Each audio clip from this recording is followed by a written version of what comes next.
America के राष्ट्रपति Trump ने भारत पर 50% टैरिफ लगा दिया है। इस टैरिफ की वजह से पूरी सरकार हिल चुकी है।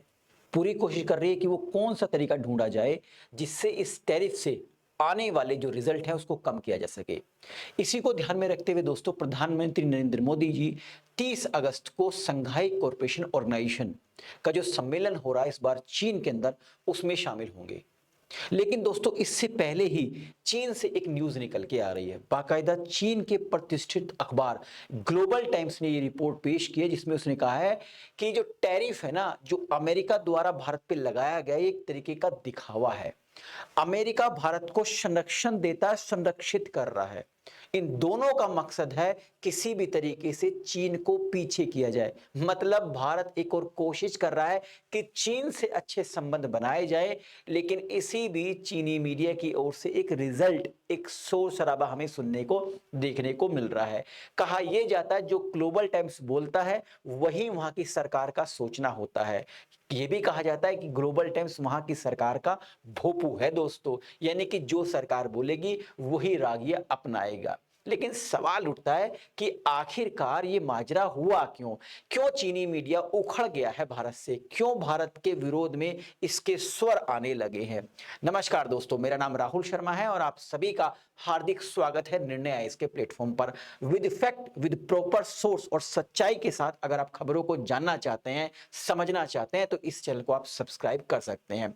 चलिए तो न्यूज पर आते हैं दोस्तों। अमेरिका की एक कमेटी है जिस कमेटी का नाम है कमेटी ऑन फॉरेन इन्वेस्टमेंट। यानी कि ये वो कमेटी है जो ये बताती है कि अमेरिका के अंदर कौन कौन सी देशों की कंपनियां निवेश करना चाहती हैं। अब इस कमेटी ने एक रिपोर्ट पेश करी है अमेरिका की कांग्रेस यानी अमेरिका की संसद के अंदर। इस बार जो रिपोर्ट पेश की गई है दोस्तों, वो 6 सूत्रीय रिपोर्ट है। यानी कि इस रिपोर्ट के अंदर 6 पॉइंट्स को बताया गया है।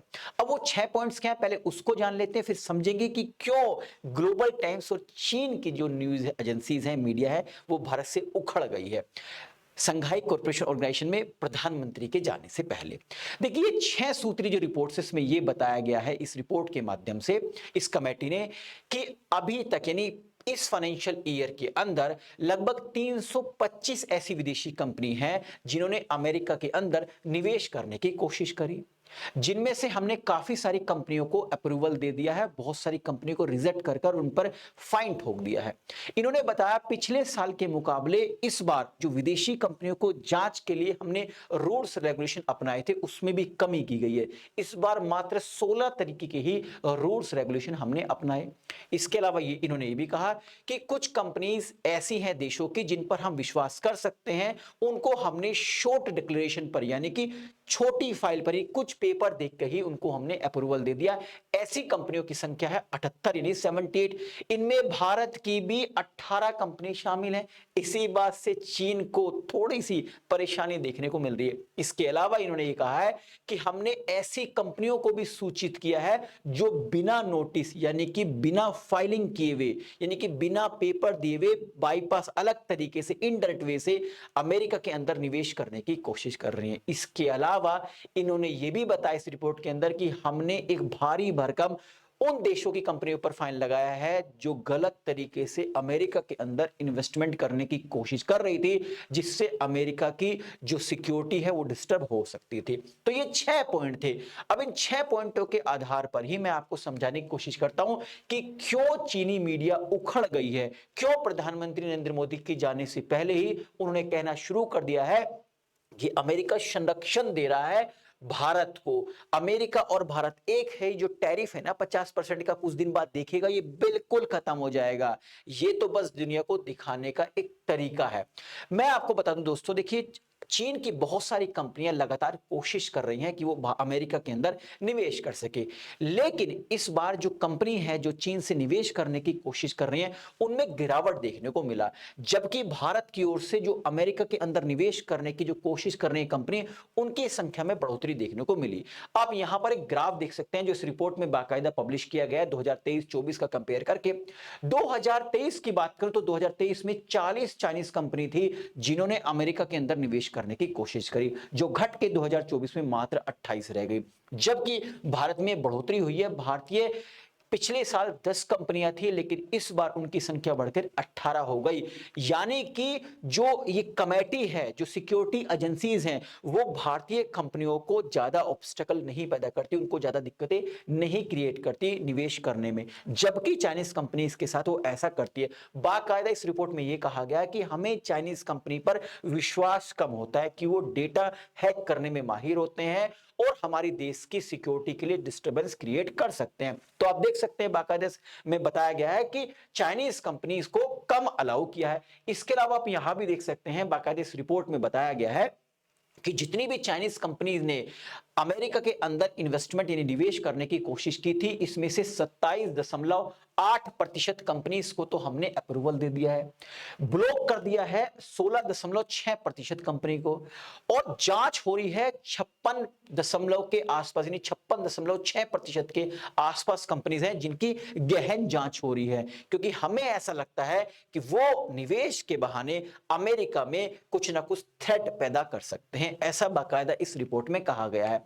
इसके अलावा दोस्तों इस रिपोर्ट में यह भी कहा गया है कि चाइना ने लगातार कोशिश की है कि वो इनडायरेक्ट तरीके से निवेश कर सके अमेरिका में, और हमने पाया है, इसलिए इस कमेटी ने बताया है कि हमने लगातार चीन पे कई साल से हम पेनल्टी लगा रहे हैं, और अभी तक चीन के ऊपर 60 मिलियन अमेरिकन डॉलर की हम पेनल्टी लगा चुके हैं। आप देख सकते हैं पिछले क्वार्टर में यानी 2024 में फर्स्ट क्वार्टर में 10 बिलियन की पेनल्टी लगाई अमेरिका की इस कमेटी ने चीन के ऊपर, चीनी कंपनीज के ऊपर। क्वार्टर 2 में 15 मिलियन का, क्वार्टर थर्ड में 20 मिलियन का, और क्वार्टर 4 में 15 मिलियन का, यानी कि अभी तक ओवरऑल 60 मिलियन अमेरिकन डॉलर की पेनल्टी लगा चुके हैं। कौन? ये अमेरिकन कमेटी किस पर दोस्तों? चीनीज कंपनीज पर, क्योंकि वो इनडायरेक्ट तरीके से, इलीगल तरीके से अमेरिका के अंदर इन्वेस्टमेंट की कोशिश कर रहे हैं। अब इसी बात से बौखला गया है चीनी मीडिया। चीनी मीडिया का ये कहना है कि भाई भारत की कंपनियां जो अमेरिका के अंदर इन्वेस्टमेंट यानी निवेश करने की कोशिश कर रही हैं, उनकी तो आप गहन जांच नहीं करते हो, उनको तो शॉर्ट नोटिस पर ही आप इन्वेस्टमेंट के लिए अप्रूवल दे देते हो, जबकि जो हमारी कंपनीज है उनकी आप गहन जांच करते हो। इतनी जांच करने की क्या जरूरत है? इसका मतलब, ग्लोबल टाइम्स ने कहा, इसका मतलब एक तरीके से संरक्षणवाद के तरीके से अमेरिका काम कर रहा है। मतलब अमेरिका जो है संरक्षण दे रहा है भारत को और भारतीय कंपनी को। यहां पर बाकायदा लिखा है ग्लोबल टाइम्स ने, US blocks Chinese investment while approving Indian deals, a protectionist move, यानी कि एक संरक्षणवादी की तरह अमेरिका काम कर रहा है। मतलब भारत और पे जो पेनल्टी लगाई गई, जो टैरिफ लगाया गया सॉरी, वो एक तरीके का दिखावा है, वो कुछ दिन के लिए है। बेसिकली एक माहौल बनाया जा रहा है, ये माहौल चीन के विरोध में बनाया जा रहा है। कुछ दिन पहले भी ग्लोबल टाइम्स ने एक स्टेटमेंट दिया था। ग्लोबल टाइम्स ने कहा था कि इंडियन थिंक टैंक यानी कि नीति आयोग के बारे में कहा गया है, points way for winning back Chinese investment. मतलब कुछ दिन पहले आप देख सकते हैं, ये 20 जुलाई का एक स्टेटमेंट है, ग्लोबल टाइम्स में न्यूज छपी थी, जिसमें कहा गया कि जो भारत का जो नीति आयोग है वो कोशिश कर रहा है कि किसी भी तरीके से चाइनीज इन्वेस्टमेंट को अमेरिका से हटा के खुद अपनी जगह बना ले। और अब यह कहा गया है चाइनीज जो मीडिया उसकी ओर से कि भाई भारत ने काम कर दिया है, और ये दोनों मिले हुए हैं, और बाकायदा कहा कि टैरिफ तो मूर्ख बनाने के लिए दुनिया को मूर्ख बनाया जा रहा है, जबकि ऐसा कुछ है नहीं। अब देखते हैं दोस्तों, 30 अगस्त को जो भारत के प्रधानमंत्री नरेंद्र मोदी जी संघाई कॉर्पोरेशन ऑर्गेनाइजेशन की मीटिंग में शामिल होने वाले हैं, और वो कोशिश कर रहे थे कि किसी तरीके से चीन और भारत के संबंधों को अच्छा किया जाए। जिनपिंग साहब से वो मुलाकात करेंगे, शायद उस संबंधों में दोबारा से पूर्ण विराम लग सकता है, क्योंकि चीन भारत पर विश्वास कभी नहीं करता और भारत तो कभी करता ही नहीं है चीन पर।